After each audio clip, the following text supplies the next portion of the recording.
C'est Dr Diamam Alassane. Je suis le rapporteur de la commission médicale. Voilà, merci s'il y a des questions. Est-ce que donc, vous pouvez revenir un peu sur cette journée de consultation médicale gratuite au niveau de Mbacké, donc le bilan partiel que vous avez fait. Ensuite, est-ce que vous avez, au-delà de ce bilan, décelé quelques pathologies qui ont nécessité quand même une assistance sur place ou bien une assistance extérieure? D'accord, merci. Merci. Tout d'abord, vous rappelez que nous avons eu plus de 600 personnes inscrites sur les listes pour venir se faire consulter. Voilà. Et nous avons eu à faire 4 spécialités différentes. La médecine générale, la pédiatrie, la gériatrie, et il y a une diabétologue qui est là pour la consultation, sans compter les chirurgiens dentistes qui sont là pour les pathologies dentaires. Au niveau de la consultation générale, nous avons eu 137 patients qui ont été consultés. La pédiatrie, nous avons eu à peu près 180 et quelques enfants qui ont été consultés. Pour la gériatrie, plus de 101 personnes consultées. Voilà. Les chirurgiens dentistes, ils ont eu à avoir 38 personnes. Voilà. Est-ce que globalement, les patients que vous avez consultés ont montré des pathologies? D'accord. Bon, chez les enfants, comme d'habitude, ce sont les parasitoses digestives qui sont au devant du plan, sans compter aussi les pathologies pulmonaires de l'enfant, quelques cas d'asthme, mais pas sévères quand même, et les bronchopneumopathies communautaires. Voilà. Maintenant, chez les personnes âgées, en ce qui concerne la gériatrie, nous avons eu toujours l'hypertension qui est là, l'hypertension artérielle qui est là au devant. Et la diabétologue, je n'ai pas encore eu toutes ces statistiques, mais quand même, on a eu un cas particulier, un cas sévère d'une personne qui a présenté une hyperglycémie.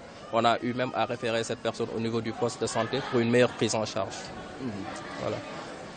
Maintenant, au-delà de tout ça, est-ce que vous discutez également avec les malades pour les sensibiliser un peu sur... Justement, c'est ça le point focal des consultations de masse. Parce que nous sommes là aujourd'hui pour juste consulter. Nous partons, nous rentrons chez nous. Donc, il faut laisser un discours très clair au niveau des patients pour leur dire que demain, vous pouvez avoir telle ou telle pathologie. Il faut aller voir, se rapprocher des structures sanitaires. Nous avons eu à sensibiliser par rapport à l'hypertension artérielle, faire des counseling, par rapport surtout au diabète et au régime. Surtout par rapport à ce point-là. Merci. C'est bon. D'accord. ñu ngi leen di jaajëfal tey ci bés bi jot nañu lu weesu juróom benni téeméeru nit yu bindu woon ci suñuy liste ngir ñu xool leen. waaw def nañu consultation gériatrique mooy daanaka mag ñi ñu seet leen. def nañ consultation générale def nañ consultation pédiatrie pour xale yi ak ñiy faj bañ tamit ñu ngi fi am na koo xam ne nii moom xam-xamam dafa màcc jëm ci mbirum diabète mu ngi fi ak ñun tamit def na consultation ci daanaka lépp pédiatrie mooy xale yi xool nañ lu tolloog téeméer ak juróom ñett fukki xale consultation générale moom tamit weesu na ñaari téeméeri nit ñu xool waaw feebar yi nag yi ci gën a bëri ci xale yi mooy feebaru li ñuy waxee saan mooy feebaru biir yuy metti yeeg yooyu lu jëm ci saan ak yooyu bëñ yi tamit ñiy faj bëñ yi ñoom xool nañ lu tolloog fanweer ak juróom-ñetti nit waaw yaakaar naa loolu la rek gériatrie xool nañ lu toll ci téeméer ak juróom-ñetti fukk 180 mag yoo xam ne nii xool nañ la te fi mu nekk nii pareeguñ consultation gis ngeen sama ginnaaw consultation ñu kon ñëw ba léegi pareeguñu consultation saa yuñ paree consultation nag ci la ñu am mun a am xayma yi nga xam ne xam nañ nit ñëpp ñaata nit ñoo fi ñëw consultation. ok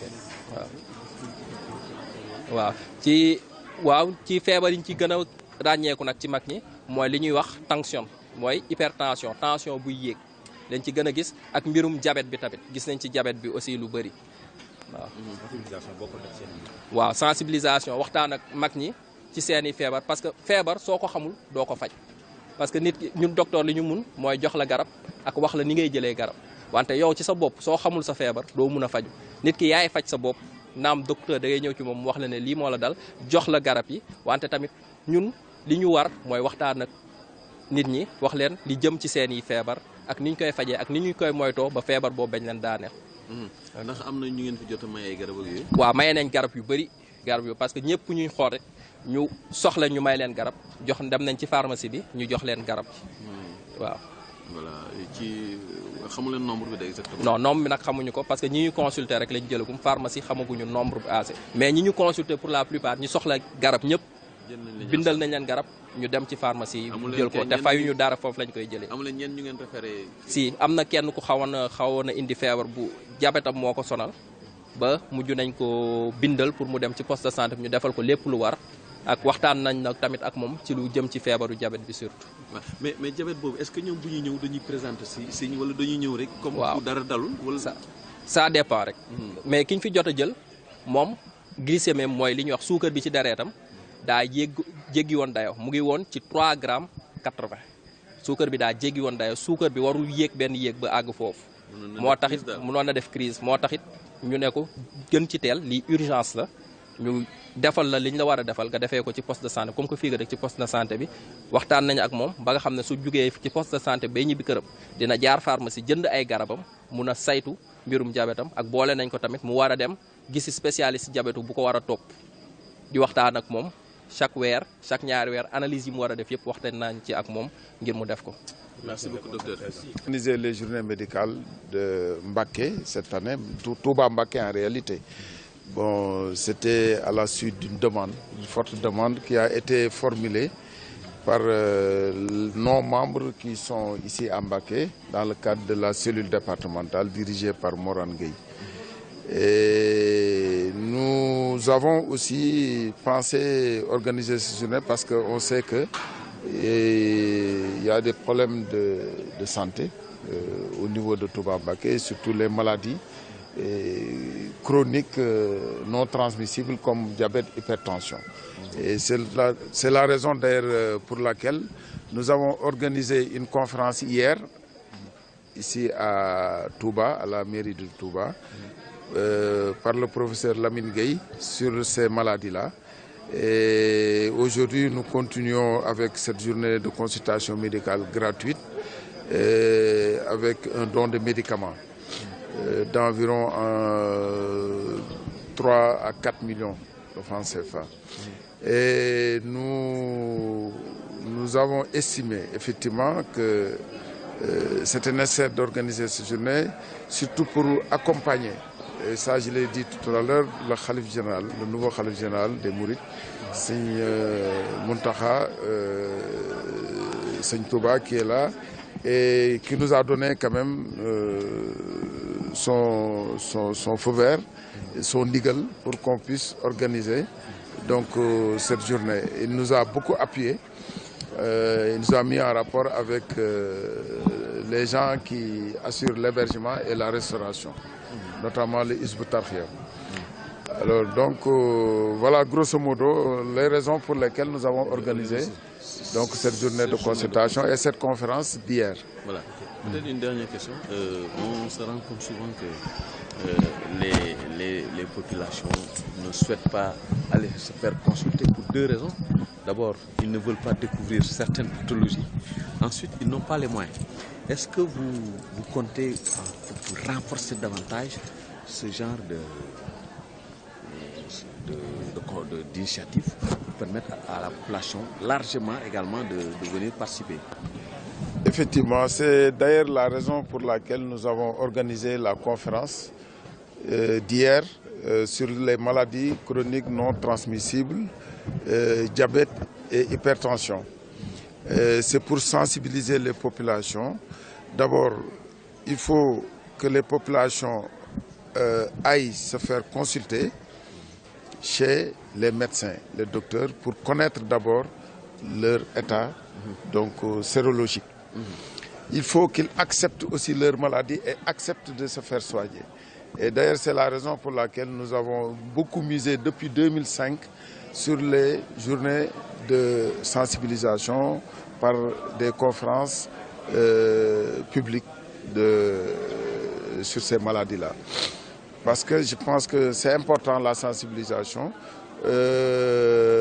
Nous continuons à organiser des journées de consultation médicale, mais nous allons mettre davantage l'accent sur la sensibilisation par des conférences, et pour que les populations acceptent d'aller se faire consulter par des médecins ou des spécialistes. Bon, c'est ça. C'est bien. Léegi ci wolof kon lan moo waral bés yi ngeen fi di ñi ñëw di faju te duñ fay dara. waaw doo gisee ñu def ko ñun réseau des cadres du Baol lu mat fukki at ak ñaar ñu koy organiser di def consultation médicale et de don de médicaments dans tout le terroir du Baol. Parce que je dis terroir parce que même Khombol en fait partie. Nous avons organisé à 2 reprises des journées de consultation à Khombol. Donc aujourd'hui, nous sommes à notre 12e édition à Mbacké.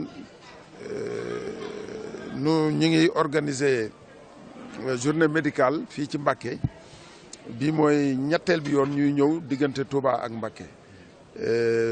Ndax yàgg nañ ko def 2007 ba léegi réseau des cadres du Baol ñi ngi organiser ay journée médicale ak ci Baol yëpp ba ci Khombol. Donc def nañ lu mat fukk ak ñaar ci at mi.